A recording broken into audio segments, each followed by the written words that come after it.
Hi, I'm Dr. Tara, Consultant Obstetrician and Gynecologist, St. James Hospital, Chalakudy.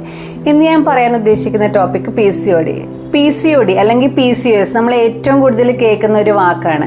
ശരിക്കും എന്താണ് PCOD അല്ലെങ്കിൽ PCOS? നമ്മുടെ OPയിൽ മിക്കവാറും ആൾക്കാർ സ്കാൻ റിപ്പോർട്ടായിട്ട് വരുമ്പം ചോദിക്കുന്നതാണ്, ഡോക്ടറെ PCOS ആണ്, എനിക്ക് എന്തെങ്കിലും പ്രശ്നമുണ്ടോ, അത് മാറുന്ന അസുഖമാണോ?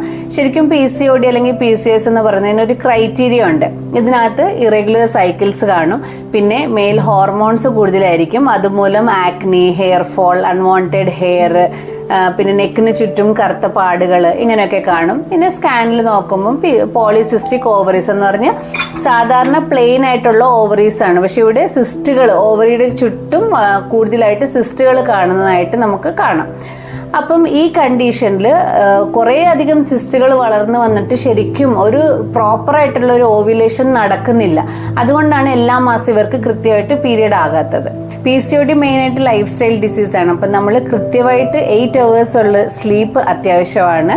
പിന്നെ ഡയറ്റിൽ ഷുഗർ റെസ്ട്രിക്ഷൻ വളരെ വേണ്ടതാണ്. പിന്നെ കാർബോഹൈഡ്രേറ്റ്സിൻ്റെ അളവ് കുറച്ചിട്ട് പ്രോട്ടീൻസ്, ലീഫി വെജിറ്റബിൾസും ഫൈബേഴ്സും കൂടുതലായിട്ട് എടുക്കാൻ നോക്കുക.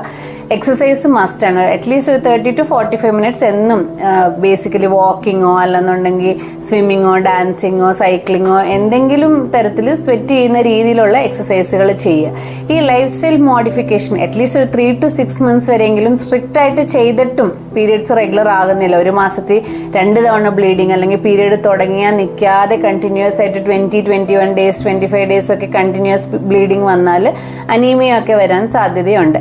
അത് അവരുടെ ഡേ ടു ഡേ ആക്ടിവിറ്റീസിനെ വളരെ കാര്യമായിട്ട് തന്നെ ബാധിക്കും.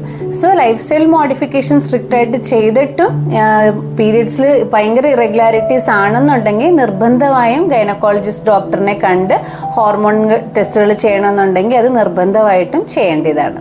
Thank you.